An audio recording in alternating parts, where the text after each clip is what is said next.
car's coming. You don't even be able to see the crash right here. That's as far as it goes.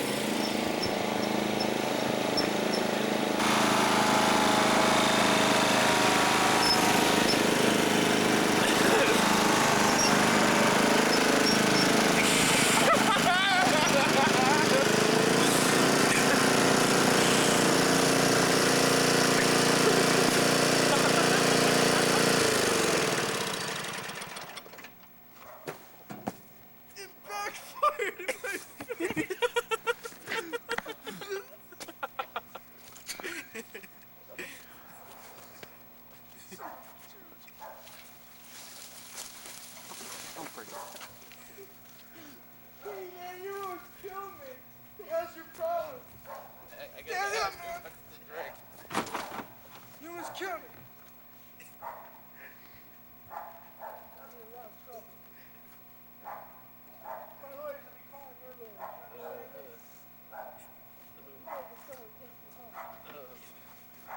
Look at this! Cut it. You destroyed my steering. Is it broken? You're gonna be in a lot of trouble. You're gonna be in a lot of trouble. You turn it off now. That was awesome. You took those trees off, man. You nailed those trees. I fell down and I went poop. I was like, I didn't. I saw you. I was like, Give me- a flame. I was like, Thomas, car. You can turn it off now. It's so cold. Cold? Yeah. Oh, sorry. That's pretty good. You can see the headlights, I guess, like going back and forth. Ooh. Oh, you can turn it off now. All right. Now I have to rewind it to get it back to a wheel, so it doesn't use all the tape. Alright, I'm going to explain some stuff on this. We're going to go over some parts of a car on this 1987 Chevy S10. And first we're going to start out with the bumper, the license plate, the fog lights, the blinker lights, the headlights, and the grille. Now we're in the engine. Now we're going to look at some parts of the engine. This is a 4-cylinder, 2.5 liter engine. Let's go through some of the fluids now. This is the brake fluid, the clutch fluid, the windshield washer fluid. This is a PA system. This is your engine coolant reserve tank. This is where you put the oil in, and it goes down into the oil filter. This is where you fill the engine coolant. This is your battery, your air filter, your fan. This is the grill. We're going to go over some of the parts of the engine now. This is a 4-cylinder, 2.5 liter engine. Let's look at some of the fluids. This is your brake fluid. This is your clutch fluid. This is your windshield washer fluid. This is a PA system. This is your engine coolant reserve tank. This is where you put the oil into the car, and it filters down into the oil filter, which is located right down there. This is where you put your engine coolant into. This is the battery. This is the oil filter. Air filter.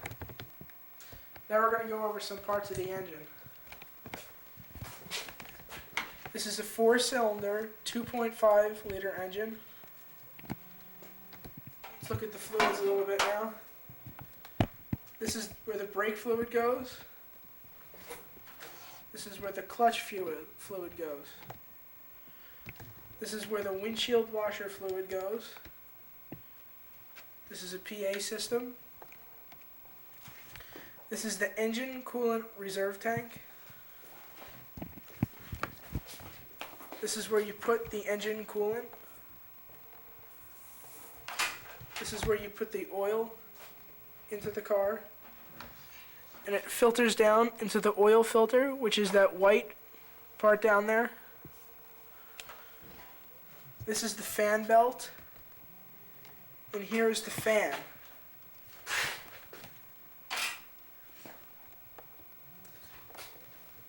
Right here, this is the radiator.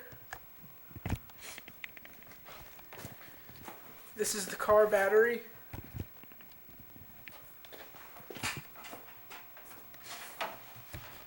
Down there is the distributor cap, which is located right there.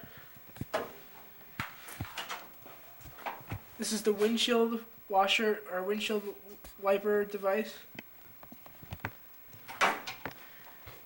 This right here is the air filter.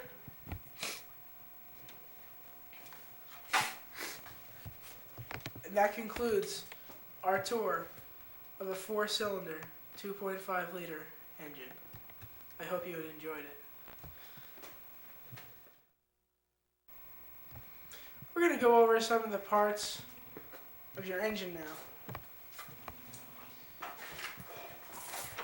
This is a 4-cylinder, 2.5 liter. Let's go over some of the parts of your engine. This is a 4-liter, 2.5 cylinder engine.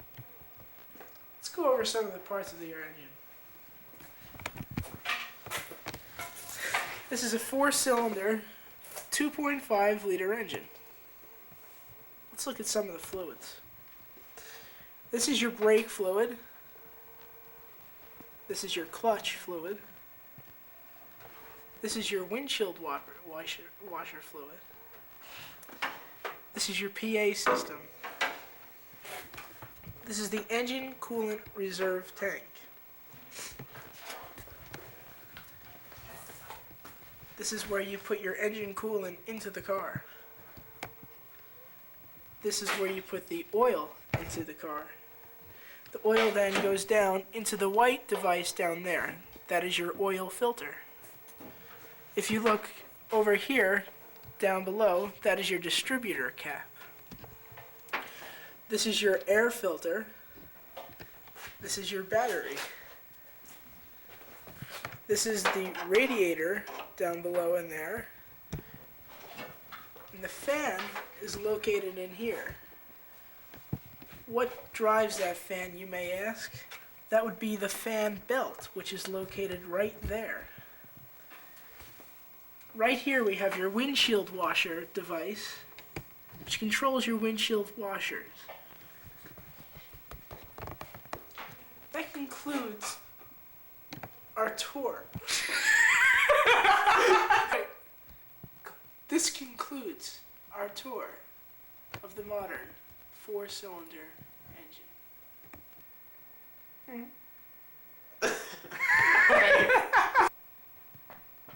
In our next segment, we're going to go over how to check and change the fluids. This here is the brake fluid. You can zoom in, you can see that we don't need any brake fluid. It's filled up to the correct level. Over here, since this car is a manual transmission, it doesn't have transmission fluid, but it does have clutch fluid. So you can just take this cap off and look in here, and if it's filled up, then you have enough fluid.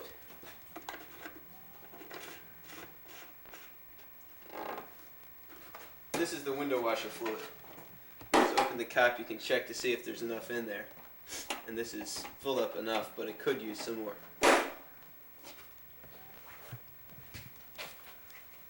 Now we're going to check the oil.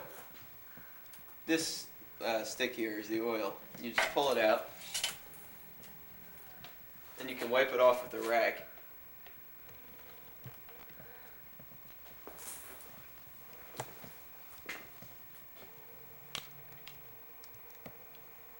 And here's the full line and the add line.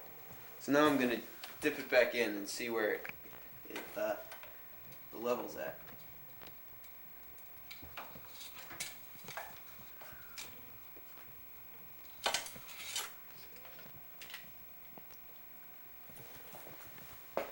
as you can see, the line is in between the add and full lines, so we have enough oil. You can just put the oil dipstick back in.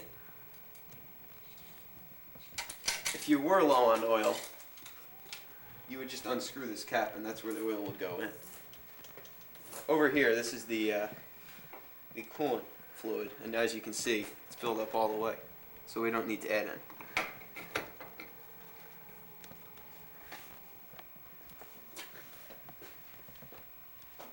Before starting your car, these are some checks that you should do every time.